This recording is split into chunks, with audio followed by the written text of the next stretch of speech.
The Gemara now continues on the top of Daf Chaf Aleph Amid Beis in Maseches Brachos. The Gemara previously had just brought two statements of Rav Yehuda Amar Shmuel. The first statement was that if a person already davened and then he realized he davened, he should stop davening and he's davening again. He should stop davening even in the middle of his bracha. Second similar psak was that if a person already davened and he walks in and he sees a tzibur davening, so he should not daven unless he can be mechadish something. So the Gemara said, why do you need both statements? So the Gemara was in the middle of explaining. The Gemara said, if you only would have had the first statement, I would have thought a yachid b'yachid, meaning if he davened the first time b'yachidus, and now again he's davening the second time b'yachidus. Oh, continuing on the top of Chaf Aleph Amid Beis, oh tzibur v'tzibur. Or let's say the person davened one time b'tzibur and then he walks in on another tzibur. So where both davenings are equal, then I understand that you're not supposed to daven twice. Aval yachid l'gabei tzibur, but if a person davened first b'tzibur, if a person davened first b'yachidus, then he walks in on a tzibur, so kiman delot solidami. That's like he didn't daven. This is a totally new davening. Davening b'tzibur is much greater than davening b'yachidus, and therefore you might think that you can daven again even if you cannot be mechadish something. You cannot put in something new. So kamash malan. So that's why Rav Yehuda Amar Shmuel had to say the second statement to say, no, even in that scenario, you should not daven again unless you can be mechadish. But the Gemara says, okay, why not just say the second scenario? V'yashmin and hacha. If you only had it over here in the second case, mishum de lo aschel, because in this case it was unique that you hadn't started davening yet. So maybe it's obvious you shouldn't daven again. You shouldn't begin new if you've already davened. Aval hasam, but in the case over there, meaning where the person is davening first b'yachidus, then he's again davening b'yachidus. He's already started davening. So there, maybe you wouldn't stop once you started. So aval hasam da aschil ba emalo. I would say that's not the case. You should just finish up. So tzrichim, we need to tell you that no, you should be posek afilu b'emsa bracha. You should stop davening even in the middle of a bracha. Amar Rav Huna says, Hanichnas lebeis hakneses u'matzah tzibur shemispalodim. Person walks into a shul, he finds that the congregation is davening. So im yachol lahaschil v'ligmor. If a person could start his own Shmona Esrei and finish his own Shmona Esrei, ad shelo yagia hashatz lemodim, before the chazar's hashatz will reach modim, yispalo. Then he should begin his own Shmona Esrei, and then he'll be able to finish in time, and he'll be able to do modim with the tzibur. The importance of doing modim with the tzibur is we don't want that the whole tzibur is doing modim, they're all doing it and he's not. So as long as he can make modim, good. V'im la aval yispal. But if he cannot finish up his Shmona Esrei in time to make modim together with the tzibur, he should not start. Rabbi Yoshua ben Levi says, Im yachol lahaschil v'ligmor ad shelo yagia hashatz lekedusha. If a person can begin davening and finish before the chazar's hashatz reaches kedusha, then yispal, he should daven, because then he could say kedusha with the tzibur. V'im la aval yispal. If not, he shouldn't daven because of the importance of saying kedusha with the tzibur. So, b'mai kamiflagi, what are they arguing about? Mar savar yachid omer kedusha. So the answer is the first opinion holds that a yachid, a person who's davening b'yachidus, can say kedusha. So it's not a big deal if he can't make kedusha with the tzibur. He could say kedusha b'yachidus. Umar savar ein yachid omer kedusha. However, the other one says no, a yachid cannot say kedusha, and therefore it is important that he be able to say kedusha with the tzibur. Rav Ada Barava, and similarly Rav Ada Barava says, Minayin she'ena yachid omer kedusha. How do we know that a yachid cannot say kedusha? Shenemar, like it says, v'nikdashti besoch b'nei Yisrael, that I'm going to be holy, sanctified besoch b'nei Yisrael. Called davar shebekdusha lo yehei pachos me'asara. Anything that's bekedusha v'nikdashti has to be with 10.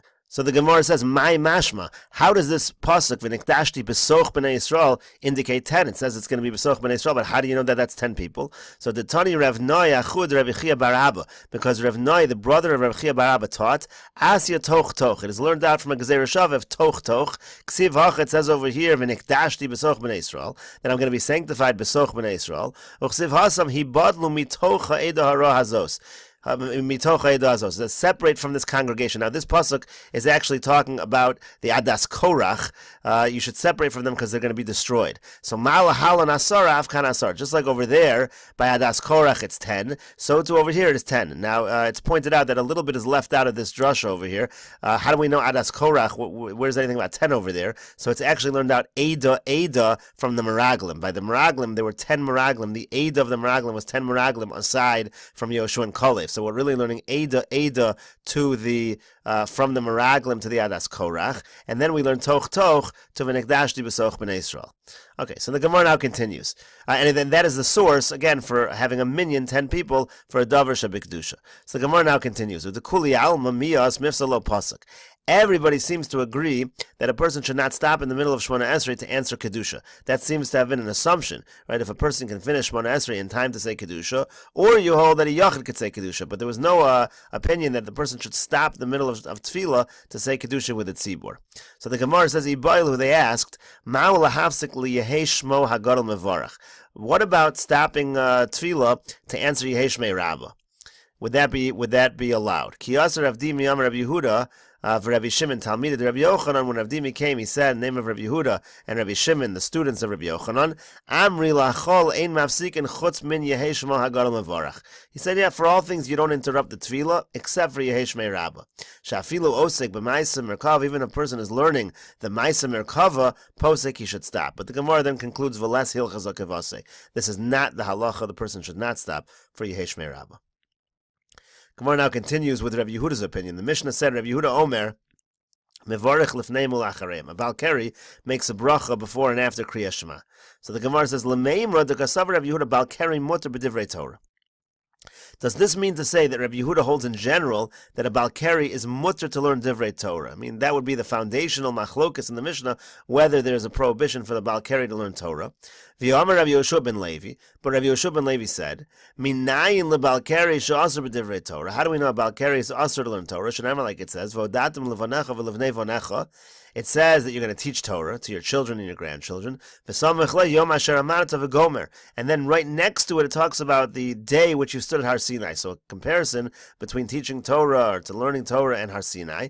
Just like by Har Sinai, it was forbidden for a person to be a Bal Keri. That's why the pasuk says they had to separate from their wives. Afkan Bali Keri Nasurin. So to over here, we make a comparison through this smichus that a Bal Keri is also to learn Torah. So does Rabbi Yehuda reject that? Now, if you're going to try to say yes, Rabbi Yehuda rejects it because he does not darshan smuchim. He does not darshan the fact that these two psukim are next to each other. The Amar Rav Yosef, but Rav Yosef said, "Afilu man de lo darish smuchim b'chol Torah." Even one who does not dorish smuchim in all the rest of the Torah, but Mishnah Torah darish. When it comes to Sefer Devarim, Mishnah Torah, he would darshan smuchim. And it was even explicitly Rabbi Yehuda. Dahar Rabbi Yehuda lo darish smuchim b'chol Torah kula, because Rabbi Yehuda was one who did not darshan smuchim in all the Torah. Of a Mishnah Torah darish, but when it came to Mishnah Torah, he did. So apparently Rabbi Yehuda is dorish smuchim, so he should not reject the statement of Rabbi Yoshua ben Levi. Gemara goes into this statement that Rabbi Yehuda darshan smuchim in Mishnah Torah, and that he doesn't darshan the rest. So the Gemara says, Torah kula minol and lo darsh. So first of all, how do we know that Rabbi Yehuda does not darshan smuchim in the rest of the Torah, not in Sefer Devarim? The Tanya we learned in a brayso. Ben Azai Omer Ben Azai says, Nemer mechashev lo sechai. It says that one who does witchcraft should not live. V'nemer in behema most you must, and it also says if anyone lies with an animal will surely die. Samchu inyan lo lomar mashochiv in behema beskilo. The reason why it's right next to this, these two statements are next to one another, is because just like one who is shochiv in behema who lies with an animal is beskila, is with stoning. Af mechashefa nami beskila. So it teaches us that a mechashefa she is killed with skila. So Amar Le Rabbi Yehuda said back to Ben Azai v'chim imnesha samchu inyan lo notzi l'skila. Just because one pasuk is next to another, we should now give skila to somebody. Doesn't make sense. Ella, rather the limud is from the following: Ov v'yadoni b'chlal kol ha'mechashrim hayu. Ov and yadoni are a type of witchcraft. Yet v'lama yatsu, yet they were specified and they were excluded, and the Torah points out that Ov and Yadoni are also chayiv misa, even though it should have been included already in mechashefa. So why? Lahakish len, it must be to compare a mechashefa to Ov Yadoni. V'lomer l'char, tell you ma Ov Yadoni b'skila, just like Ov Yadoni we know is with skila, af mechashefa b'skila, so too mechashefa is with skila. So fundamentally, Rabbi Yehuda doesn't dispute Ben Azai that a mechashefa gets skila, but he does not learn it out from smuchim. Rather, he learns it out from the fact that Ov and Yadoni are specified when that is not necessary. Uva Mishnah Torah minol the darish. Now, how do we know that Rabbi Yehuda does darshan smuchim in Mishnah Torah? The Tanya we learned in a brayso. Rabbi Eliezer says, no say adam anusas avim uv mefutas aviv anusas beno mefutas beno. Rabbi Eliezer holds a person is allowed to marry someone who was raped by his father or seduced by his father, or the same with his son. A person allowed to marry someone who was raped by his son or seduced by his son. Those are not prohibited marriages.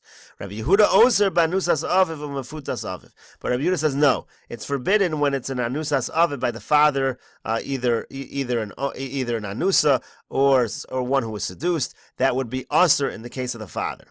V'yomer Rav Gidol Amar Rav, and Rav Gidol said the name of Rav, my time with Rabbi Yehuda. What is the reason that Rabbi Yehuda prohibits it? Dechsiv, because it says, Lo yikach ish es eishes aviv, v'lo yigal es knaf aviv. It says a person shouldn't marry the wife of his father, and also shouldn't reveal the knaf aviv. So what does that mean? So knaf, shira aviv, lo yigala. It means the knaf, which is here referring here to the anusa or the mafuta of his father, he shouldn't reveal that erva. So how do we know that that's talking about an anusa or a mafuta? How do we know it's talking about anusas aviv? Because right next to that pasuk, it actually speaks about a case of ones, about a case of rape. So you see, clearly, he is darshaning smuchim. So the Gemara now, so that brings us back to our question over here. If Rabbi Yehuda is indeed darish smuchim, and if we learn out that a bal keri is asur in divrei Torah from smuchim, so why does Rabbi Yehuda seem to say that a bal keri is not asur in divrei Torah? So the Gemara answers. Amri, they explain. In the Mishnah Torah Darish, yes. In Mishnah Torah, in general, in Mishnah Torah, Rabbi Yehuda would darshan smuchim.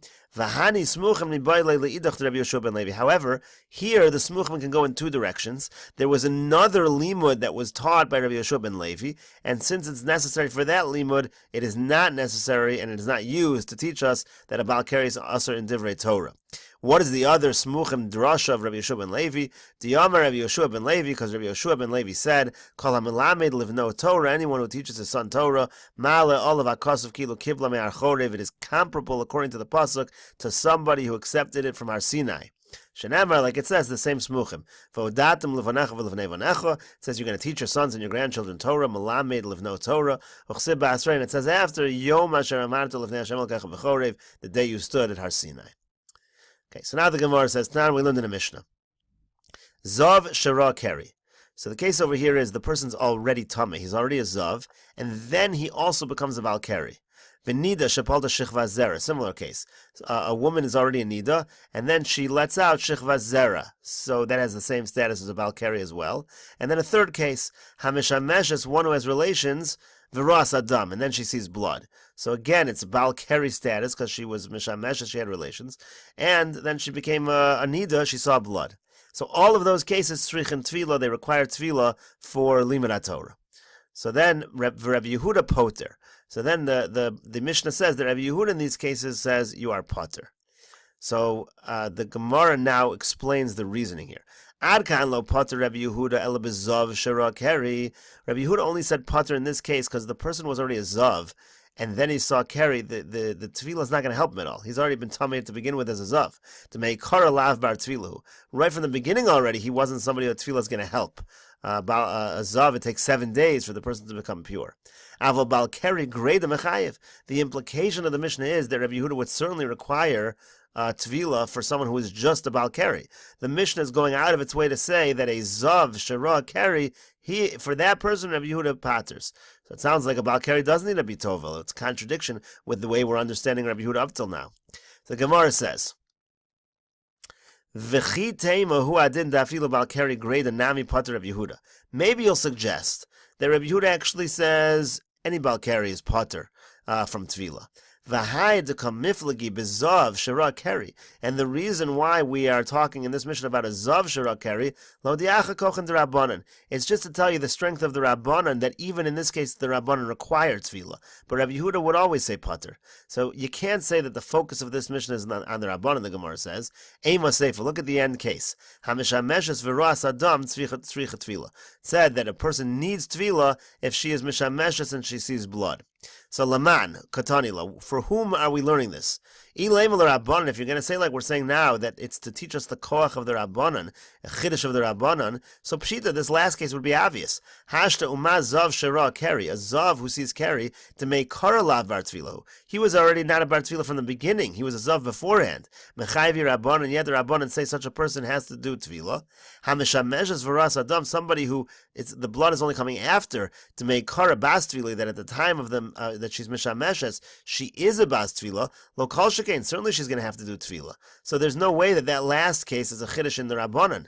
Elalav Rabbi Yehuda. Rather, it must be the case of Rabbi Yehuda, v'davka katanila. And the whole point of the Brisa, of the Mishnah, is to say only in these cases Rabbi Yehuda says pater, but in other cases you would indeed be chayiv. So the implication here being that a Baal Keri does need Tevilah. This concludes Daf Chaf Aleph Amud Beis. The Gemara and Daf Chaf Beis Amud Aleph will continue this discussion of the Shitas Rabbi Yehuda.